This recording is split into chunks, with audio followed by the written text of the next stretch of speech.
লেবাননে যুদ্ধবিরতি ছাড়া আলোচনা শুরু হতে পারে না বলে মন্তব্য করেছেন ইরানি পার্লামেন্টের স্পিকার। এদিকে আলোচনা ব্যর্থ হলে আবারও ইরানে হামলা চালানোর হুমকি দিয়েছেন মার্কিন প্রেসিডেন্ট। যুদ্ধজাহাজগুলোতে শ্রেষ্ঠ অস্ত্র ও গোলাবারুদ তোলা হচ্ছে বলে জানিয়েছেন তিনি। ইরানের সঙ্গে শান্তি আলোচনার জন্য পাকিস্তানে মার্কিন ভাইস প্রেসিডেন্ট। আজ ইসলামাবাদে বৈঠক হওয়ার কথা রয়েছে। এ নিয়ে কথা বলতে যুক্তরাষ্ট্র থেকে আমাদের সাথে যোগ দিচ্ছেন লেখক ও সাংবাদিক আনোয়ার শাহাদাত। জনাব আনোয়ার শাহাদাত, আপনাকে স্বাগত জানাচ্ছি ইন্ডিপেন্ডেন্ট সংবাদে। শুরুতে আপনার কাছে জানতে চাই যে ইরানি পার্লামেন্টের স্পিকার বলেছেন যে লেবাননের যুদ্ধবিরতি ছাড়া এই আলোচনা হতে পারে না, কিন্তু আমরা দেখতে পাচ্ছি যে এই যুদ্ধবিরতির আলোচনার মধ্যেই লেবাননে হামলার মাত্রা বাড়িয়েছে ইসরায়েল, এবং গতকাল আমরা দেখেছি গাজা স্ট্রিপেও হামলা হয়েছে। তো এই যখন পরিস্থিতি, এই অবস্থায় আলোচনা আসলে কতটা ফলপ্রসূ হবে বলে মনে করেন? এটা ধন্যবাদ। এটা নির্ভর করে দুই পক্ষের মনোভাবের উপরে। এক পক্ষ ট্রাম্প, আরেক পক্ষ ইরান। ট্রাম্প কি মনে করে এ ব্যাপারে আমেরিকান সংস্থাগুলো নিজেরাই নিশ্চিত না যে আসলে তার কি মনে করা, কিন্তু তার সকল মনে করাই কিন্তু আসলে সত্য নয়। তিনি যেভাবে ইচ্ছা সেভাবে বলেন। আমি নিউ ইয়র্ক টাইমসের এখনই রিপোর্ট পড়ছিলাম যে ফরিদ জাকারিয়া ইন্টারভিউ দিয়েছে ইয়ের সঙ্গে। সেখানে আলোচনাটা হচ্ছে সে যখন বলেছে যে আমরা সভ্যতা ধ্বংস করে দেব, তার অর্থ আসলে যত না সে ইরানিয়ান সভ্যতা ধ্বংস করার কথা বলেছে, তার চেয়ে বেশি আমেরিকান সভ্যতা ধ্বংস করার কথা বলেছে। তার বলাগুলো কার্যত আমেরিকান ফরেন পলিসির সঙ্গে ইনসিঙ্ক না, ম্যাচড না। অর্থাৎ সে যা বলে তার সঙ্গে আমেরিকান ফরেন পলিসি কখনো যায় না। এরপরে তার সেকেন্ড, থার্ড, ফোর্থ, ফিফথ লেভেলের লোকগুলো কি করে তার বলা এবং আমেরিকান ফরেন পলিসিকে অ্যাডজাস্ট করে। ধরা যাক সে আজকে আবার বলছে যে যে লোকগুলো বেঁচে আছে কেবলমাত্র এ কারণে বেঁচে আছে যে তারা আমাদের সঙ্গে নেগোশিয়েট করবে। একেবারে অর্থহীন কথা। মানে তাই যদি হয় তাহলে তারা বেঁচে আছে কেন? মানে তোমার নেগোশিয়েটের জন্যই তোমার কেন নেগোসিয়েশনের জন্যই কাউকে বাঁচিয়ে রাখা দরকার। এটাও একটি সভ্য নয় অভিমত। আগের মতোই যে সভ্যতা ধ্বংস করা। ফলে আপনি যে বিষয়টা বলছেন যে এই পরিস্থিতির মধ্যে কি হবে? এই পরিস্থিতি তো কেউ নিয়ন্ত্রণ করছে না। এই যুদ্ধকে আমেরিকান স্কলার্স এবং ইন্টেলেকচুয়াল গ্রুপ অথবা রাজনৈতিক রিজনেবল গ্রুপ ইনক্লুডিং ট্রাম্পের পার্টি তারা মনে করে যে এই যুদ্ধটি চাপিয়ে দেওয়া হয়েছে আমেরিকার উপরে নেতানিয়াহু নাম না বলে ইসরায়েলের ইচ্ছায়। ইসরায়েলের ইচ্ছায় যে যুদ্ধ এখন আমেরিকা বহন করছে, সেখানে ইসরায়েল যা করছে তা তো আসলে আমেরিকা কন্ট্রোল করতে পারবে না। ফলে সাধারণভাবে যদিও ধরে নেওয়া হয় যে যখন যুদ্ধ শুরু হয়েছিল সে যুদ্ধ শুরু হয়েছিল একইভাবে ইরান এবং লেবাননকে আক্রমণের মাধ্যমে। সেখানে ইরান যদি স্থগিত হয় ধরেই নেওয়া হচ্ছে যে লেবানন স্থগিত, কিন্তু সেটা হচ্ছে না। সেটা যখন হয়নি, একইভাবে গোপনে অথবা অফলাইন, যেটাকে আমরা অফলাইন বলে থাকি, অফলাইনে যখন ইসরায়েলের সঙ্গে কথা হয় যে এটি তো হতে পারে না, যে তাহলে ইরান কেন শুনবে যে আমাদের সঙ্গে ওদের যুদ্ধবিরতিটা কাজ করছে, তখন কিন্তু ইসরায়েল এদের কথা শুনছে না। ইসরায়েল হচ্ছে আমেরিকাকে ব্যবহার করে তার যতগুলো স্বার্থ অর্জন করা দরকার সে স্বার্থগুলো অর্জন করার উদ্দেশ্যেই এখন সে মনে করে এই যদি আমরা বিষয়ে এখন আরেকটি বিষয় আপনার কাছে জানতে চাই যে আপনি যেটি বলছিলেন যে ইসরায়েল আসলে এই যে আলোচনা শুরু হওয়ার পর থেকেই, মানে যখন এই যুদ্ধবিরতির কথা হচ্ছে, আহ, তারপরেই আমরা দেখলাম যে তারা লেবাননে কিন্তু হামলার মাত্রা বাড়িয়েছে। আসলে কি তারা আসলে এই যে আলোচনা, এটি কি আসলে তারা আসলে ভেস্তে দিতে চাচ্ছে কিনা? ইসরায়েল কি চায় সেটা আমেরিকান ফরেন পলিসির যে সিস্টেম আছে তারা জানে, কিন্তু প্রেসিডেন্ট ডোনাল্ড ট্রাম্প জানে না। ফলে ডোনাল্ড ট্রাম্পকে ইউজ করে ইসরায়েল অনেকগুলো দুষ্টামি করে। এটি তার আরেকটি দুষ্টামি, যেহেতু এবং একইভাবে কিন্তু প্রেসে, যেটাকে মেগা মাইক বলা হয়, আমেরিকান প্রেসিডেন্ট যা বলে পৃথিবীর সব জায়গায় সেটা ছড়িয়ে পড়ে। সেখানে সে আজকেও বলেছে যে আসলে লেবানন তো আমাদের আলোচনার মধ্যেই ছিল না। তার আলোচনার মধ্যে কি এটি কিন্তু আসলে কেউ জানে না, এই কারণে যে তিনি মন গড়া কথা বলেন। তার যা মনে হয় তিনি সেভাবে বলে দেন। ও আমাদের সঙ্গে ডিল হয়ে গেছে, ও আমাদের কাছে তারা পরাজিত হয়েছে, যা ইচ্ছা তাই। ফলে এই যে কথাটি এখন আসছে, এই কথাটিরও কোনো ভিত্তি নাই যে কিভাবে তারা অগ্রসর হচ্ছে। কোনো কিছুরই আসলে কোথাও কোনো ভিত্তি নাই। শুধুমাত্র একমাত্র ভিত্তি আমেরিকান যে এক্সিস্টেন্স ফরেন পলিসির সূত্র অথবা বলা যায় যে নিয়মাবলীগুলো আছে তার ভিত্তিতে যেটা অগ্রসর হবে, সেখানে ইসরায়েলকে এরা কন্ট্রোল করতে পারে না।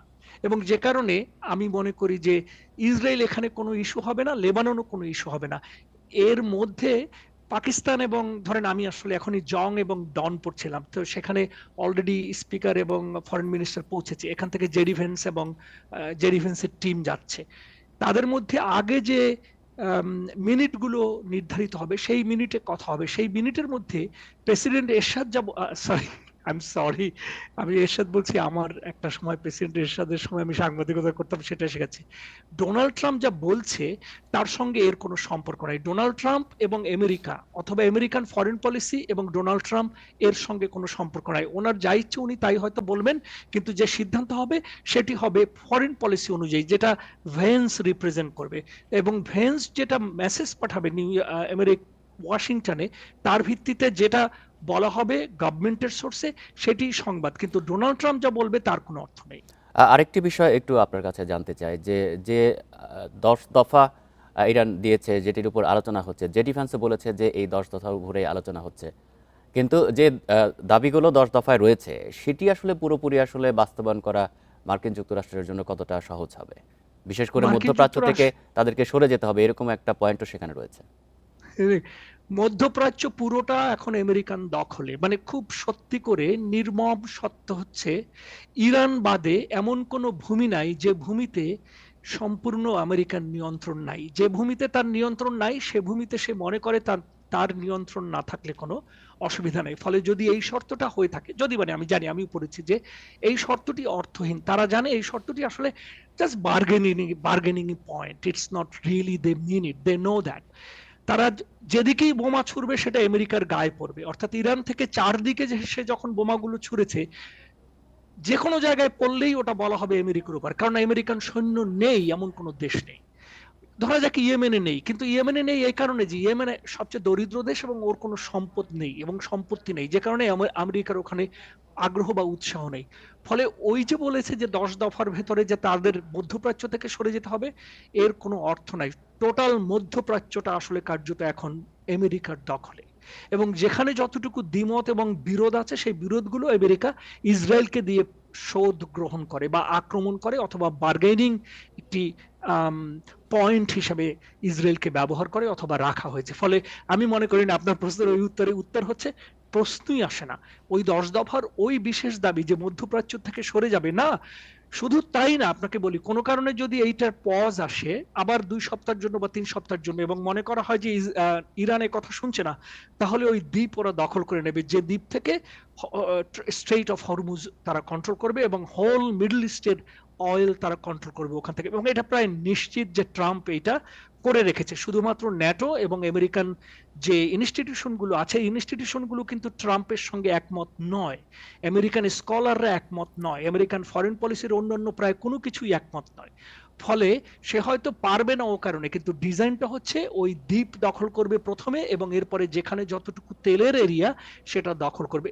এটা সহজ নয়, সহজ নয় এ কারণে যে এর মধ্যে আন্তর্জাতিক চাপ থাকবে, তো সেটা ট্রাম্প নিতে পারবে না, কারণ এর মধ্যে ইলেকশন আছে আগামী নভেম্বরে, তার মিড টার্ম ইলেকশন, নিজের না, মিড টার্ম ইলেকশন। সেই মিড টার্ম ইলেকশনে যদি সে পরাজিত হয়, সিনেটে পরাজিত হওয়ার সম্ভাবনা নেই, কিন্তু কংগ্রেসে হবে। কংগ্রেসে পরাজিত হলেই তাকে ইমপিচ করবে। এই যে তাকে ইমপিচ করবে, এটি তার জন্য একটি ভয়াবহ অভিজ্ঞতা অথবা ভয়াবহ ভীতি।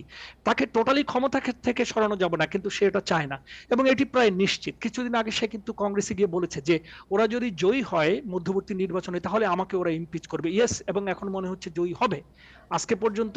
এবং আরেকটা কথা বলি যে আজকে তো জানেন যে আর্টেমিস ল্যান্ড করেছে মাত্র কিছুক্ষণ আগে, না? আমেরিকাতে এই ইরান এবং আমেরিকার ট্রাম্প ভেন্সের একটি মুহূর্তের জন্য এর কোনো অস্তিত্ব নাই সংবাদের ভেতরে। ফলে ওই জিনিসগুলো সে যেভাবে বলছে তার কোনো বাস্তবায়নের কোনো সম্ভাবনা নাই। কিন্তু আমি তারপরও বলি যে ট্রাম্প যেভাবে বলে সেটা নয়, আমার ধারণা এটি আসলে শেষ। অর্থাৎ এই যে যুদ্ধবিরতি শুরু হলো, এই যুদ্ধবিরতিটাই, কারণ আমেরিকান সিটিজেন আর নিতে পারে না, কারণ আমেরিকান সিটিজেনরা যখন 10 পয়সা আমাদের হিসাবে বা 20 পয়সা, এখন $1 বেড়েছে টোটাল, যেখানে তেলের দাম ছিল, যখন তারা তেলটা ভরে, গ্যাসটা, ওই তেলটা ভরার ভেতরে ওর ভোটটা চেঞ্জ হয়ে যায় একদম স্ট্রেইট। এটা গত 100 বছরের ইতিহাস। যখনই ওর একটা পেনি কোথাও বাড়ে, একটা রুটি কিনতে গিয়ে, সেটা তার ভোটে পড়ে গিয়া। ফলে এবারে ভোটে পড়বে, সে যত গর্ব করুক, যা কিছু করুক, কার্যত তার এটা লিঙ্গার করার আর তেমন কোনো সুযোগ বা সম্ভাবনা নাই। তার কারণ এটা ভোটে ইম্প্যাক্টেড হবে। ইম্প্যাক্টেড তো তার ব্যক্তিগত, এটা তো স্বৈরশাসন না, এটা গণতন্ত্র। এটি তো তার একার জয় পরাজয় নয়, এটা প্রতিটি জায়গায় তাকে জয় পরাজয় হতে হবে, পরাজিত হতে হবে। তো সেই জায়গাগুলিতে সে যদি মনে করে আমার আরো 3 বছর আছে, তাতে কাজ হবে না। কারণ এই 3 বছরের মধ্যে যে হাজার হাজার প্রতিষ্ঠানগুলো আছে, সে প্রতিষ্ঠানের সব জায়গায় তার পরাজিত হবে, সেটি সে নিতে পারবে না।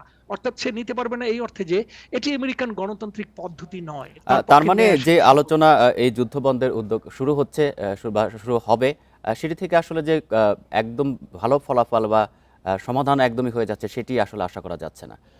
আপনাকে অসংখ্য ধন্যবাদ দিচ্ছি জনাব আনোয়ার শাহাদাত আমাদেরকে সময় দেওয়ার জন্য।